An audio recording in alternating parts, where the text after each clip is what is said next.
Hi అండి, నమస్తే. Welcome to our channel. వంట నచ్చిందా? ఈరోజు నేను కొత్తిమీర పచ్చడి అయితే చేస్తున్నానండి. అది ఎండుమిరపకాయలతో చేస్తున్నాను, పచ్చిమిర్చి కాదు.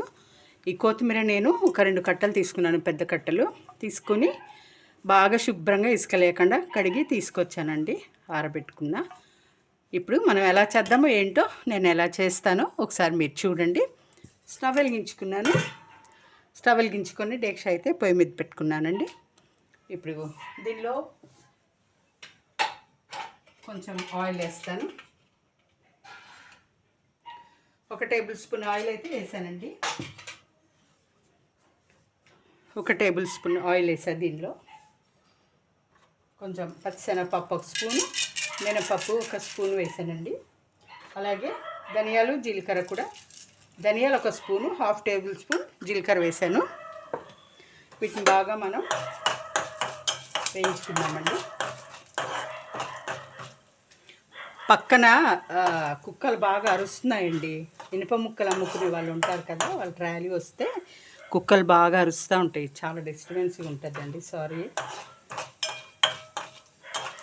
వీటిని మనం కొంచెం లో ఫ్లేమ్లో దోరగా వేయించుకుని పక్కకు తీసేసుకున్నామండి.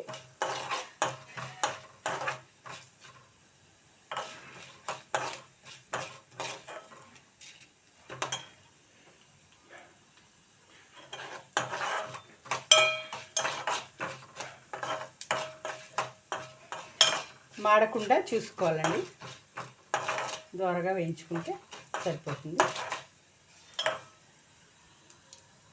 చూడండి, బాగా వేగిపోయాయి. నేనైతే తీసేస్తున్నాను. తీసి ఒక గిన్నెలో వేసుకుంటున్నానండి.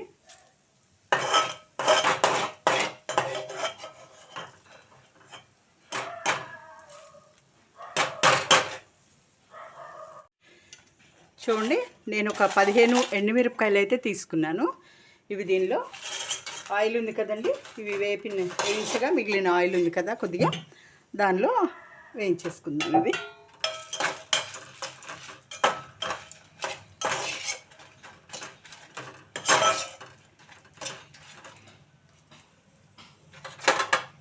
మాడకుండా వేయించుకోవాలండి, తిప్పుకుంటూ ఉండాలి ఇలాగే, లేకపోతే అడుగు మాడిందంటే చేదు వస్తుందండి పచ్చడి అయితే.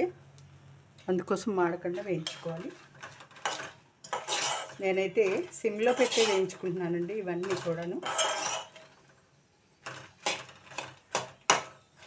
కళాయి ఈ డేక్ష వేడిగా ఉంది, ఆయిల్ కూడా చాలా వేడిగా ఉంది కదా, అందుకే త్వరగా వేగిపోయింది. చూసారా, వేగిపోయేవి. ఇవైతే వేగిపోయండి. నేనైతే తీసేసుకుంటున్నాను, పక్కకు తీసేస్తానండి.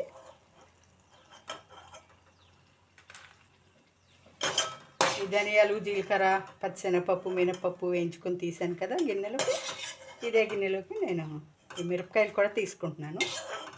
ఎండుమిరపకాయలు పచ్చిమిర్చితో కూడా చేసుకోవచ్చండి, బాగుంటుంది. పచ్చిమిర్చితో చేసినప్పుడు టమాటాలు వేసి చేసుకోవచ్చు, చాలా బాగుంటుంది టిఫిన్స్లోకి కానీ అన్నంలోకి కానీ. ఇప్పుడు నేను ఇదే కళాయిలో, ఇదే డేక్షాలో ఆయిల్ అలాగే ఉందండి, కొంచెం కొత్తిమీర అయితే వేసేస్తున్నానండి.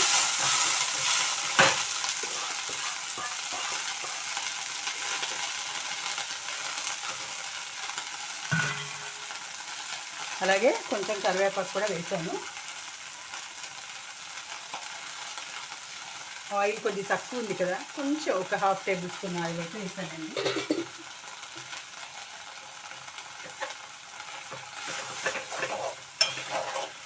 అడుగంటకుండా మనం దీన్ని కలుపుకుంటూ మగ్గించుకోవాలండి. ఊరికే మగ్గిపోతుంది, ఆకే కదండి. కాడలతో వేసేసా. కొత్తిమీర అయితే కాడలతో వేసుకుంటేనే బాగుంటుందండి, టేస్ట్ చాలా బాగుంటుంది, ఫ్లేవర్ బాగుంటుంది కొత్తిమీర పచ్చడి. నేనైతే దీనిలో టమాటా వేయట్లేదండి, ఎందుకంటే ఎండుమిరపకాయలతో చేస్తున్నాను కాబట్టి టమాటాలు వేయట్లేదండి. అదే పచ్చిమిర్చితో చేస్తే మాత్రం టమాటాలు ఖచ్చితంగా వేస్తాను అన్నమాట. కొంచెం మూత పెట్టుకొని సిమ్లో మనం కాసేపు మగ్గించుకుందామండి. చూద్దామండి, కొత్తిమీర అయితే చక్కగా మగ్గుతుంది. చూసారా, చక్కగా మగ్గిపోతుందండి. కాడలు కూడా మెత్తగా అయిపోయాయి. ఇప్పుడు మనం దీనిలో నేను ఒక నిమ్మకాయ సైజు అంత చింతపండు అయితే నానబెట్టుకున్నానండి. శుభ్రంగా కడిగేసి ఆ చింతపండు దీనిలో వేస్తున్నాను. ఈ నీళ్లు కావాలంటే మనం పచ్చళ్ళు వేసుకోవచ్చండి. చింతపండు నీళ్ళు అవసరమైతే మనకి పచ్చడి ఇంకా కొంచెం లూజ్గా కావాలనుకుంటే ఆ చింతపండు వాటర్ మనం దానిలో కలిపేసుకోవచ్చు అన్నమాట.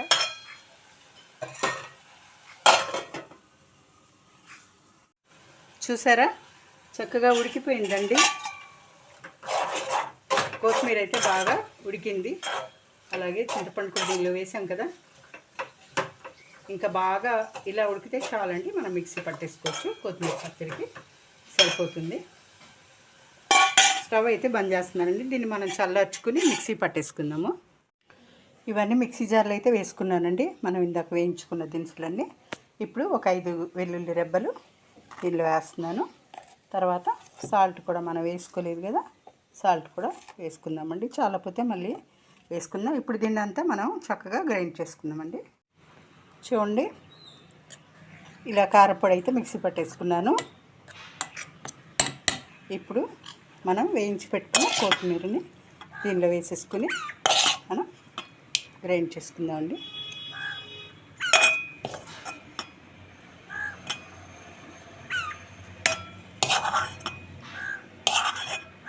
చాలా ఈజీ అండి కొత్తిమీర పచ్చడి.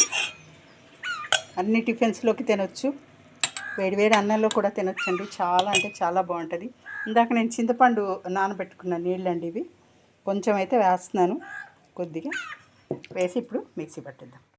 కొద్దిగంతా ఒక చిటికెడు పసుపు కూడా యాడ్ చేద్దామండి. ఒక 1/2 టేబుల్ స్పూన్ పసుపు అయితే వేసాను. ఇప్పుడు మిక్సీ పట్టుకుందాం. చూద్దామండి. చూసారా మిక్సీ అయితే ఇలా పట్టుకున్నామండి పుదీనా పచ్చడి. ఇప్పుడు దీన్ని మనం తాలింపు పెట్టుకుందాం. తాలింపు వేస్తే బాగుంటుందండి. ఇప్పుడు తాలింపు అయితే వేసుకుందాం. స్టవ్ వెలిగించుకుని డేక్ష అయితే పొయ్యి మీద పెట్టుకున్నానండి. తాలింపు పెట్టుకుందాం అండి. ఇప్పుడు పుదీనా పచ్చడి కొత్తిమీర పచ్చడి తాలింపు పెట్టుకుందాం అండి. నేను ఉదయం పుదీనా కోసానండి కుండీలోది, అందుకని పుదీనా అనే వస్తుంది. ఇప్పుడు ఒక 2 టేబుల్ స్పూన్ల ఆయిల్ అయితే వేసుకుందాం. ఆ గరిటెతోటి ఒకటి వేస్తే 2 టేబుల్ స్పూన్ల ఆయిల్ అవుతుంది అన్నమాట. ఇది నా కొలత అండి.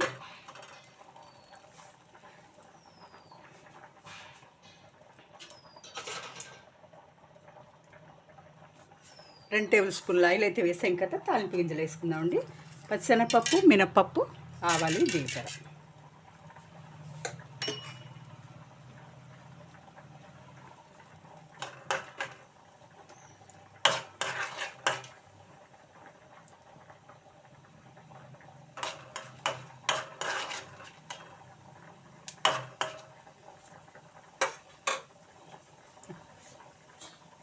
అలాగే 2 ఎండుమిరపకాయలు కూడా మనం తుంచేసి వేసుకున్నాం.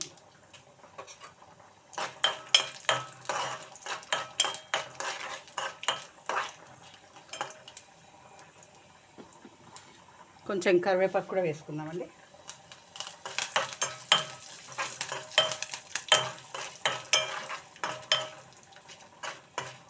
వెల్లుల్లిపాయలు నేను చట్నీలో పచ్చడి పట్టేటప్పుడు వేసాను కదండి, మిక్సీలో ఎండుమిరపకాయలు ఇవన్నీ వేసినప్పుడు వేసాను కదా, అందుకని దీనిలో పోపులో అయితే నేను వెల్లుల్లిపాయలు వేయట్లేదండి.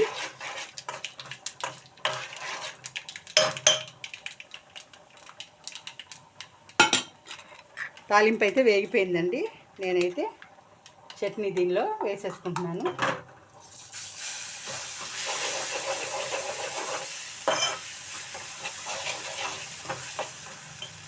స్టవ్ ఆఫ్ చేశానండి.